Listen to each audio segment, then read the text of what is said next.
Nandana Vrajana Ranjana Yasoda Nandana Vrajana Ranjana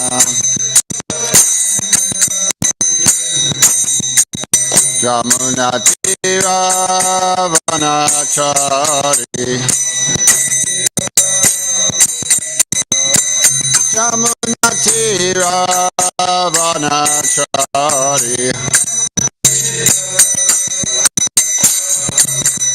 Jaya Radha Madhava Krishna Bihari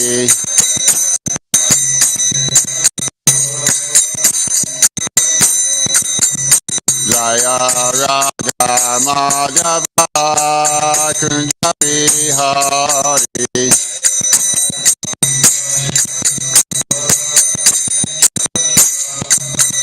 Jaya Gopi Jana Vallabha Givaradari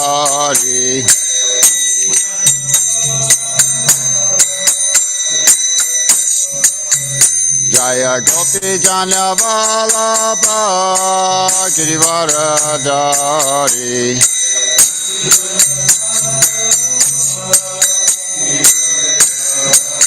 Jasoda Nandana Vrajana Ranjana Jasoda Nandana Vrajana Ranjana Yamuna Tira Vanachari Yamuna Tira Vanachari Jaya Radha Madhava Kunja Bihari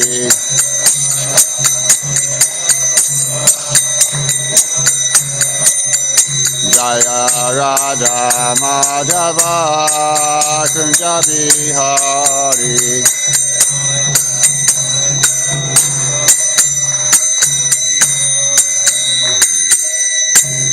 Om Namah Bhagavate Vasudevaya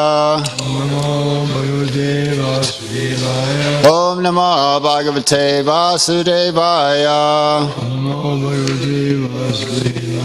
Om Namah Bhagavate Vasudevaya So we're reading 3rd Canto Srimad Bhagavatam, 2nd chapter, text 26.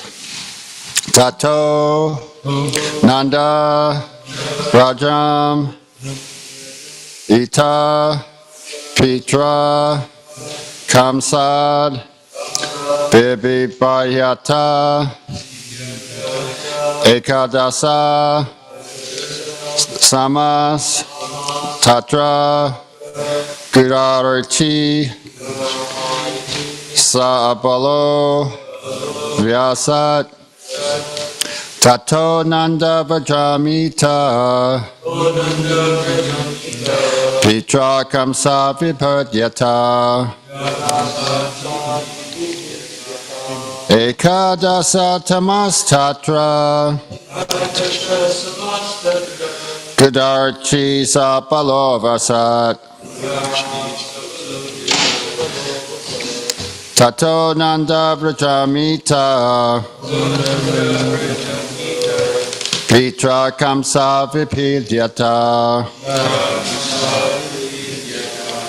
Ekadasa Tamas Tatra Gudarchi Sapalovasat Tato Nanda Vrajamita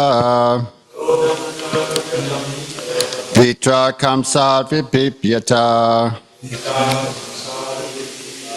Ekadasa Tamas Tatra Gudarchi Sapalovasat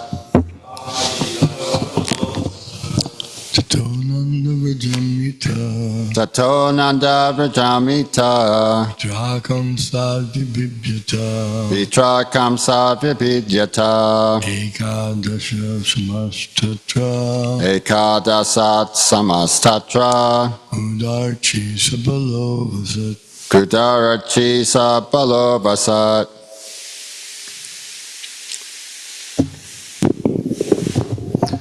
Tato Nanda Vrajamita Tato Nanda Vrajamita Vitrakam Satvibhyata Vitrakam Savipidyata Ekadasha Samastatra Ekadasat Samastatra Kudarchi Sabalovasat Kudarachi Sabalovasat.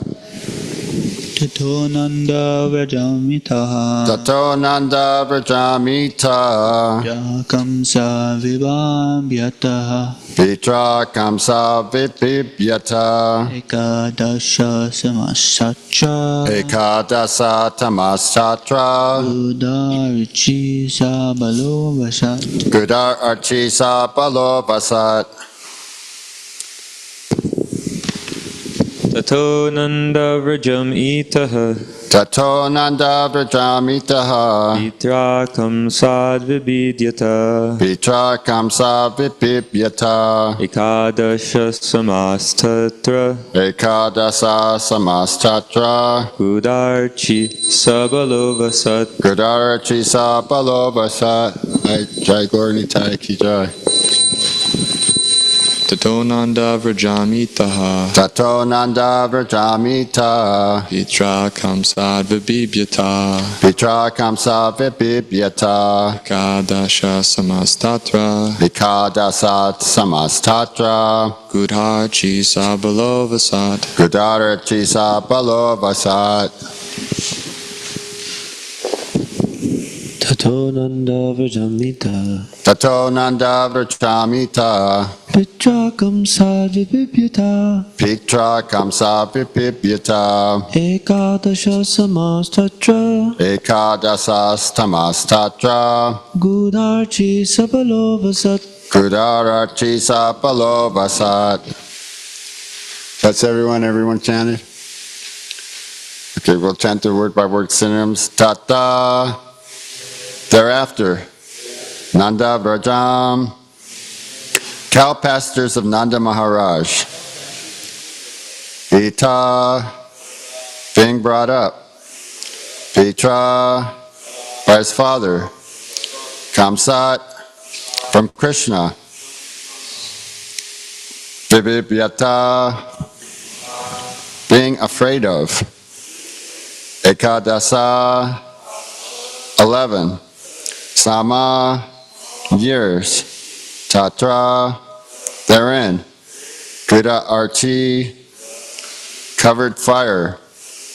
Sabala, with Baladev. Avasat, resided. Translation and purport by His Divine Grace A.C. Bhaktivedanta Swami Srila Prabhupada. Thereafter, his father, being afraid of Kamsa, brought him to the cow pastures of Maharaj Nanda, and there he lived for 11 years like a covered flame with his elder brother Baladev.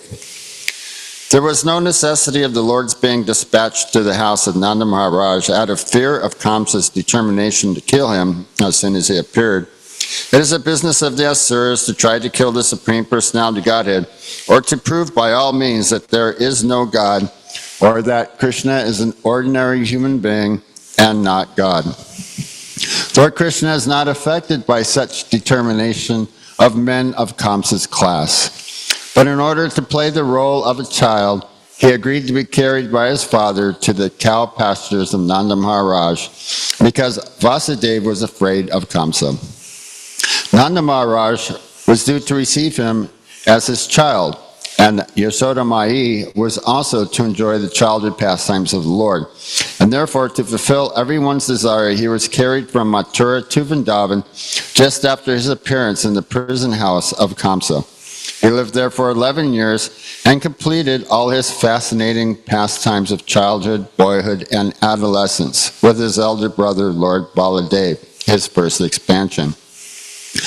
Vasudeva's thought of protecting Krishna from the wrath of Kamsa is part of a transcendental relationship.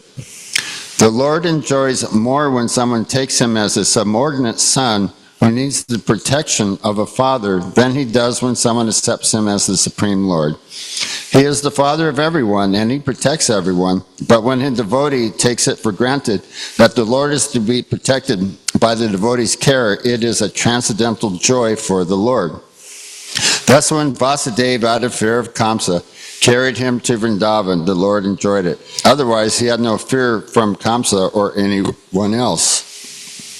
So yeah, Prabhupada mentions that in his explanation of the Jaya Radha Madhava prayers, that Krishna becomes disgusted. Everyone comes to him to ask him from something like a father.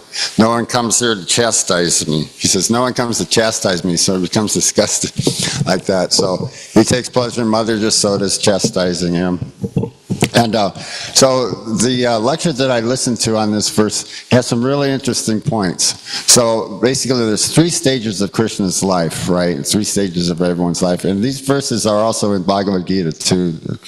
Was it in Bhagavad Gita, from boyhood to youth to old age, Kumar Yovanam Jara, that old age and disease, death. So Krishna's 3 stages in Vrindavan were from when he was born to 5 years old, which is Kumara, and then from 6 years old to 11 years old, or 10 years old, he's,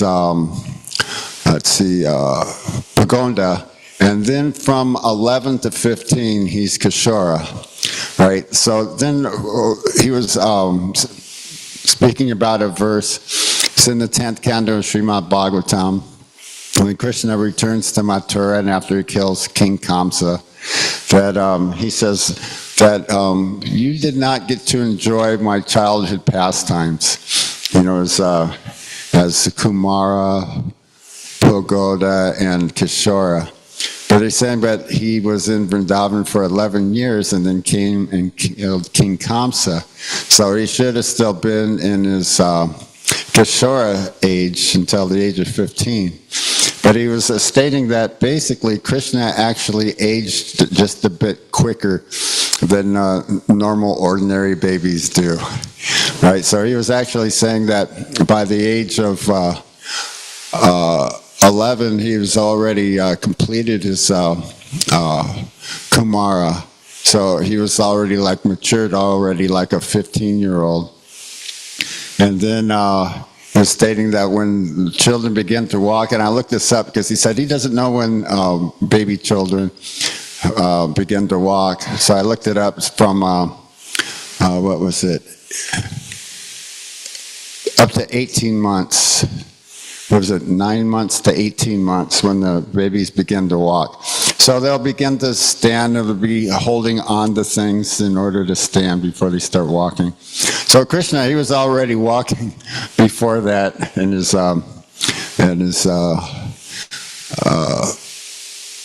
Kumara, what was it? It's, what is it again now? Kumara, Pagonda, and Kishora. Yeah, so during his early ages, from birth to 5 years old, when he was still a baby, he was already walking before the normal age or stages that normal babies are generally walking. And he was also mentioning, like, what's coming up even in tomorrow's purport, how in this verse it's described that Krishna and Balaram, their potencies were covered by, like it was covered, fire that is being covered, that you can't see it, like that. So he was explaining how in Mathura and Dwarka, Krishna is aware that he's the Supreme Personality of Godhead, but in Vrindavan, he's covered by his own potency, where he forgets that he's actually the Supreme Personality of Godhead, right? Or most of the time he forgets that he's the Supreme Personality of Godhead. You know, although he's killing so many different demons, you know, otherwise they're saying, how could he have been so afraid of Mother Jasoda when Mother Jasoda was carrying the whipping stick and he was crying when she was tying him to the wooden grinding mortar, like that. So these are Krishna's pastimes. And let's see, what else? There's some other things too that I wanted to mention. Oh yeah, so the verse that he was referring to in 10th canto Srimad Bhagavatam, he was explaining to Mother to Devaki and Vasudeva that, you know, he regrets that they didn't get to enjoy his pastimes in his youth. You know, there's 3 stages of life: the Kumara, Pagonda, and Kishora, and that explains why, because he should have already been in his Kishora, so they would have been able to enjoy his pastimes then, but he had already matured past the age of 15. So, but and then there's the questions: why did Krishna take 11 years to kill Kamsa? Right. So that was an interesting question. He was explaining how these are Krishna's pastimes, Krishna's Leela. You know, that he was herding the cows in the forest of Vrindavan, and Nanda Maharaj. He's a landholder, and he's a mercantile class. So he's taking care of so many hundreds and thousands of cows. You know, and when I heard that, when I read that, I remembered when I was in Vrindavan, when we were in Parikram, there's an area there that have, it's Nanda Maharaj's cows. Did anybody see that when they were in Vrindavan? They have a Goshala there for the cows, and there's Nanda Maharaj's cows. You know, and was it Madhavinda Puri, when he was here as Ishkan scientist, he was explaining how, like, the cow's milk was a bit more richer. The cows went through a bit of a process where the cows that gave the milk were given to the cows, and then that milk again became richer and more creamier and was given to some more cows, like that. So the milk was being given to the cows successfully until the milk was super premium, creamy, you know, just fit for the Supreme Personality of Godhead to make nice preparations.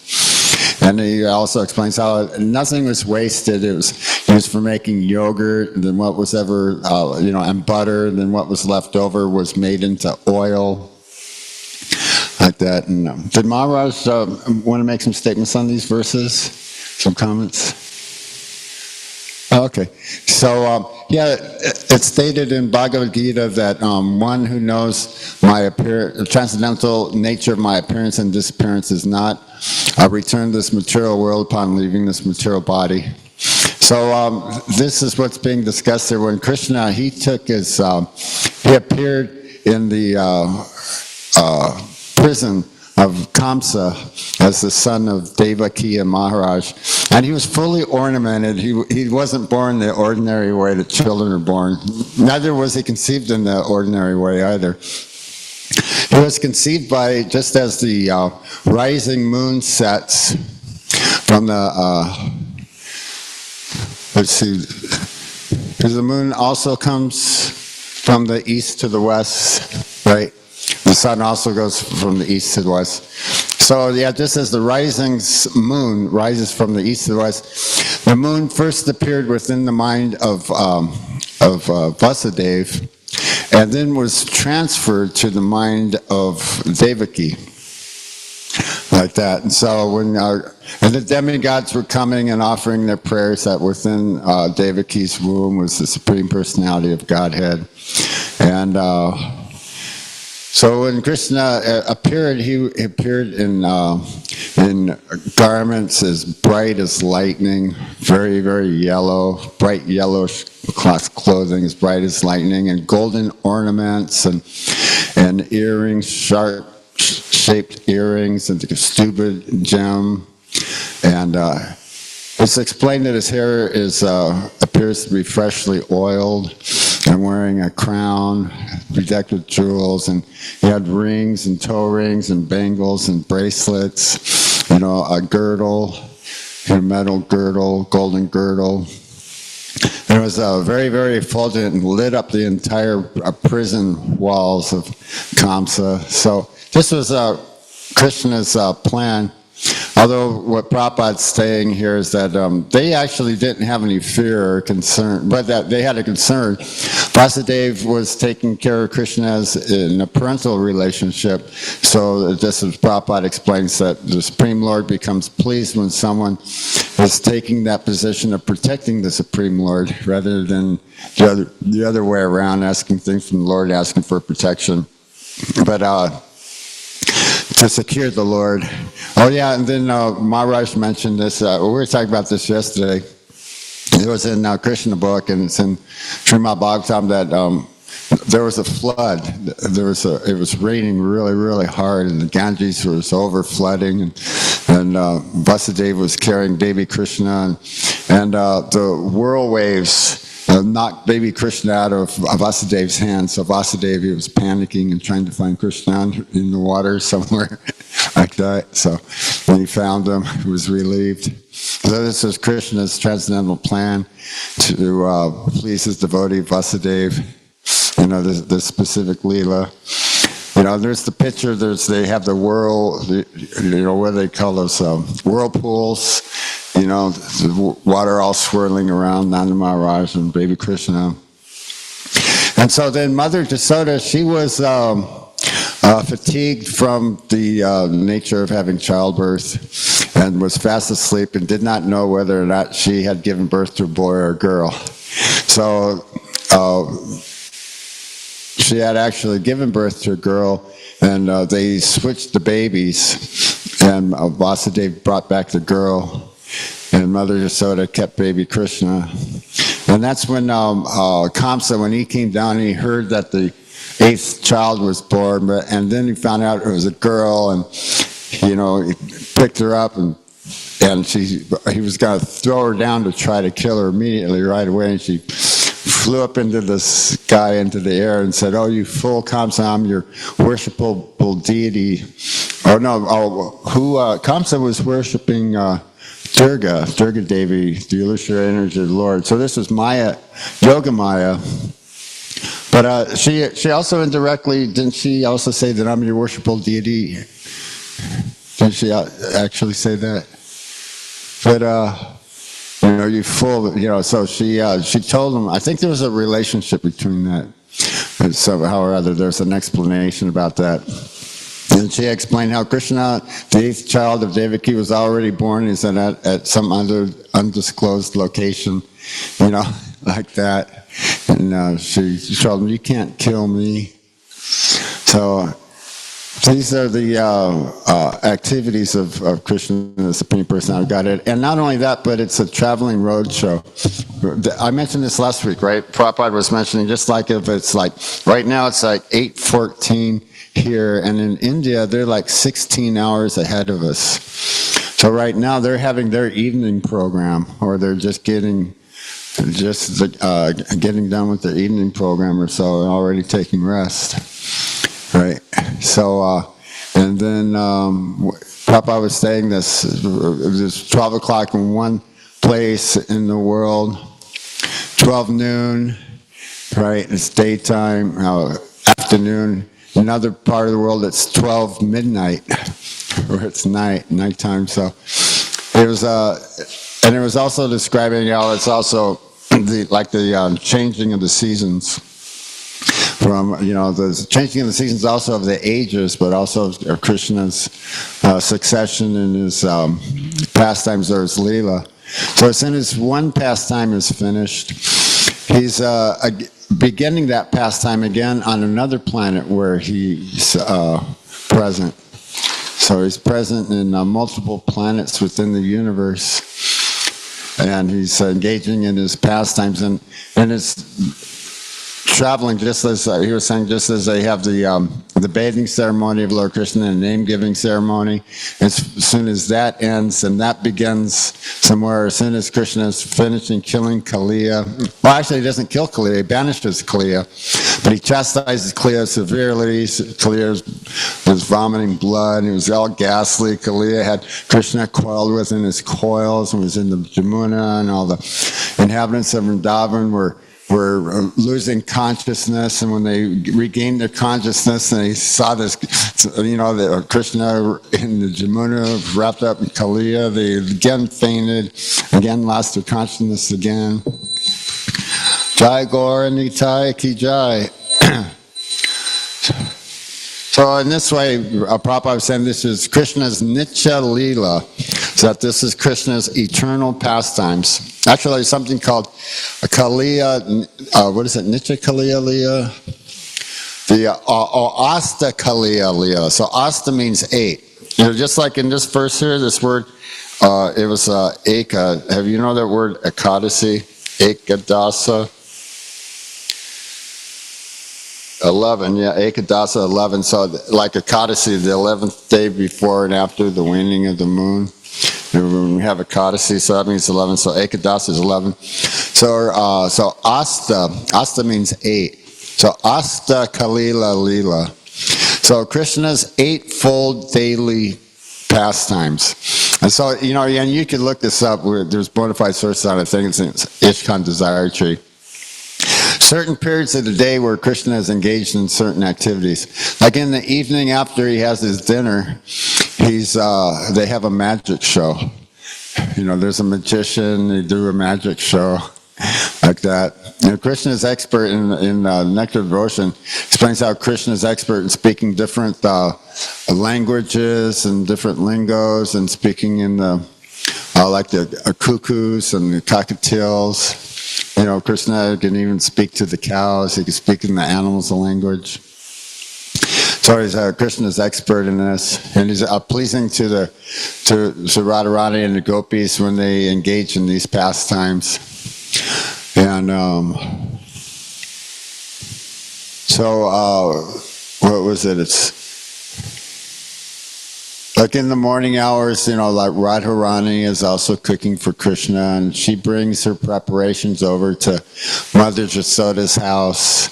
So for Mother Jasoda to offer to Krishna, many of the gopi women cook for Krishna in the morning, and Mother Jasoda, she spends the time arranging Krishna's clothing and his ornaments, how she's going to dress him the next day. And it's also explained in Brahma Samhita that every step is a dance and every word is a song. So they're, like Mother Jasoda is an expert lyricist. We were also speaking on this when we were reading 10th Canto Srimad Bhagavatam. Mother Jasoda, she knew all of the rules, the grammatical rules for composing songs. And she was composing songs about Krishna and Krishna's pastimes. So you can imagine everybody's working. They're making jewelry for Krishna, and they're making garments for Krishna, and they're putting on all the decorations and everything. They're all going like singing Krishna's glories, Yasomati Nandana Brajabhora Nagara, Jairada Madhava, like that. So, they're always singing Krishna's glories, glorifying Krishna. So in this way, when we're chanting Krishna's names and hearing about Krishna and engaging in devotional service, we're actually directly associating with Krishna, spiritual and transcendental level. It's not that Krishna is not present. We can be in Maya, we can be in complete Maya and engaged in devotional service. And, minds could be the farthest away from devotional service that could possibly be. You won't get so much of the benefit that way, but, by consciously engaging in devotional service, by being conscious, Krishna conscious, conscious of the fact that I'm a spiritual soul, Krishna is the Supreme Lord, Krishna is present in this activity, Krishna is present in his name, in his form, his activities, his pastimes. And, you be aware that Krishna is within my heart, Krishna is saying my devotional service, like that, praying that Krishna and the spiritual master would be pleased by your devotional service. And so that would be the perfection. That would be the perfection of like simple things like making cookies or picking boxes up off of the ground, off the floor. The wind blew the boxes around a couple weeks ago. In the afternoon, I went outside and the boxes were just all over the place. It wasn't so windy anymore, but it was still windy enough. But we really had a windstorm, blew the trash all over the street. So I was picking up the boxes, and all of a sudden I hear Maharaj, she say, Hare Krishna, Hare Krishna. I go, oh, You know, just a simple thing of just picking up boxes off of the street, you know. I was thinking, well, you know, in fact, I was thinking, well, I don't know, what should I do? Should I do this? They're all over the place. Maybe just the immediate ones, maybe not the ones over there. I'm going, is this my service? You know, I'm going, well, I was always saying do the little things. You know, I don't know if anybody's actually got a service for doing this. And I'm going, well, I kind of hope I'm not doing somebody else's service, you know, and I'm thinking, well, Bhagavad Gita verses, Krishna is saying that performing another service even perfectly, you know, or performing one's own service even imperfectly, you know, is better than performing someone else's service perfectly. You know, like that, you know, so, you know, so they're always talking about some nice things too, you know, engaging Krishna service. So you're doing some menial service, you know, dumping the trash or washing the pots down the kitchen, but actually you're a computer technician, you know, a high profile computer programmer. You know, you're thinking, oh, they don't appreciate my qualities. Why am I down here in this lowly dungeon down here doing this menial service for? You know, like that. So they're thinking, yeah, that's the whole idea about humility. So Prabhupada, he talks about this prayers of Lord Chaitanya, Shikshastika. Lord Chaitanya only wrote 8 lines of prayers called the Sri Chaitanya Shastika, saying Trinarapi Sri Chaina Manina Manadena Kirtaniya Sadahari. So that word Kirtaniya Sadahari, by being humble, more humble than a blade of grass, more tolerant than a tree or a blade of grass, right? More humble than a straw on the street, you know, then one can chant the holy names of the Lord constantly. You know, Prabhupada is saying not on some artificial platform like 6 Goswamis, sit under some tree, you know, chant, you know, a large amount of bowed rounds, you know, like Haridas Thakur. What was he chanting, like 1,000 rounds a day or something like that? How much? 200 rounds? 192 rounds each day. So we chant 16, so we go 16, 32, 64. Let's see, 64, 128. You said how many? 192, so 128. So how many did I just now divide it by? If I went 16, 32, 64, 80, let's see, 64, 128, that's 8 times. Yeah. 4 sets of 64 rounds. Yeah. So yeah, that's a lot of rounds. So Prabhupada chanted 64 rounds, but you know, when he came to America, he noticed that us Americans weren't really accustomed to chanting on beads. So he reduced it to the minimum to 16 rounds. You know, he said, chant the minimum of 16 rounds or I'm going back to India. And that takes like 2 hours. So if you're saying 2, 4, 8 hours. So we're saying 8 hours times 4, so it's 8 and 80, 16, 16, 16, 32. He didn't actually even have enough time during the whole day to chant that many rounds. So he still needed to catch up and chant on his rounds. Yeah, so I said, we can't do that on an artificial basis. We'll just simply not remain. And we need to engage in some service, you know, and engage in some katha, Krishna's pastimes. You know, discuss Krishna's pastimes, think about Krishna's pastimes, and associate devotees. Worship and dress the deity and cook foodstuffs for the deity. You know, engage in practical devotional service. So, are there any questions or any comments? Yeah, you have a question or comment?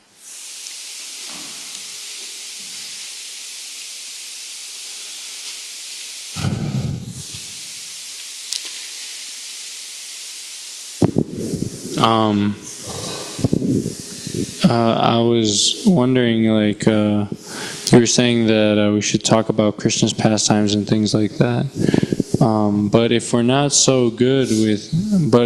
really good with talking about Krishna's pastimes, but we do have a desire to preach about Krishna, like,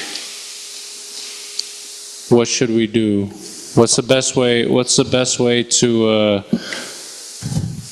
preach? And also learn, what's the best way to preach when we don't know the philosophy? Yeah. Well, there's something that, I need to kind of get a grip on, because I'm like really into the esoteric spiritual sciences, when I'm speaking with someone like a Carmen when I first meet them, I come off with some really, really high level metaphysical thing. I tell them that, we're a pure spiritual soul. We're not in the material body. We're pure spiritual transcendental consciousness. They go, oh, that's like pure state of being. You know what I mean? And I see when we have Bhagavad Gita classes for our guests, they're kind of keeping it a little bit more simple. I listen to Prabhupada's lectures on Bhagavad Gita. He's explaining, some pretty good details, but he's really keeping it pretty much, really pretty simple.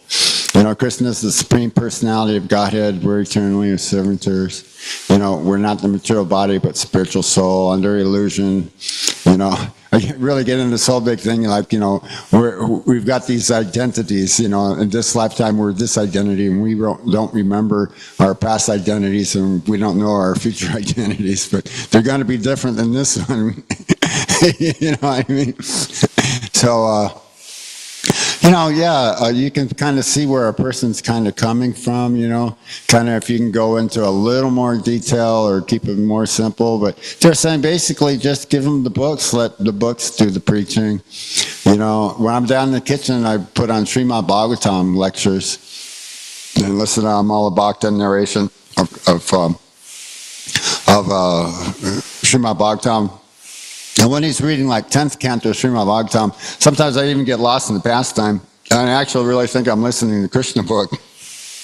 And then when they're discussing some other things about Srimad Bhagavatam, I'm going, I don't remember that Krishna book. And I go, oh yeah, I'm listening to Srimad Bhagavatam, like that, But Srimad Bhagavatam gets deep in some really heavy duty conversations and some discussions and things like that. A lot of them are, there are some specific, what do they call that, where it's theoretical, or he was hypothetical.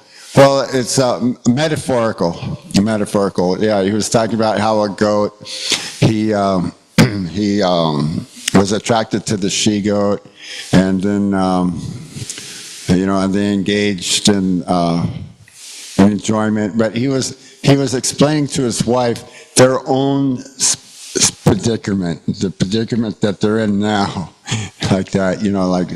Or like there was the birds and the hunter, and the male bird saw his female wife bird and his children birds, their pigeons caught in the nest, and so. He panicked, but they all ended up losing their lives like that, due to the hunter, so there's, some very valuable teachings there, and they're all teaching the Vedic wisdom. The first aphorism of Srimad Bhagavatam is the second aphorism of Vedanta Sutra, asadyata, is that all things that exist emanate from the Supreme. The first aphorism is Ato Brahma Gyanasa, is now is the time to inquire into what is Brahman. So now that we have attained the human form of life, now is the time to inquire about the Supreme Personality of Godhead, the power of Brahman. Like that, all things that exist, all things emanate from the Supreme. So we just went through, we heard so many different descriptions, so many different perspectives of the universal form, and the elements. But that's what we're going to be getting to, this Lord Kapila Dev. It was going to be explaining the earth, water, fire, air, ether, mind, intelligence, and false ego. It's explained in Bhagavad Gita. And it also is the time factor, the three modes of material nature, and the soul and the super soul. Yeah, so are there any more questions, comments, anything else we can discuss? Does that pretty much answer your question about how to actually preach? Yeah, and if you're not so expert on speaking it, you can hear it. Like I put on the Amala Bhakta tapes, so I can hear it. I can listen to them. Familiarize myself with them. As I listen to things. I try to memorize it as I go along. Like what we're reading in Srila Prabhupada Leela Amrita. Was that Don? And we asked that question, Don, he was, trying to change the way that he speaks naturally. He seemed kind of odd to people because he was speaking in, phonetically, speaking phonetically, but speaking like he was reading like the terms or words out of a textbook or something. But, actually who Wally is, that was Brahmananda. Because Keith, he's Kirtananda, and Hare Griva. Who's that? It was Keith, Wally, and Howard Wheeler. Yeah, and here's Hare Griva. Oh yeah, what's that? Yeah, Wally's Brahmananda. Yeah. Okay, Jay. Any more questions, comments? Okay, Srimad Bhagavatam class, Ki Jai.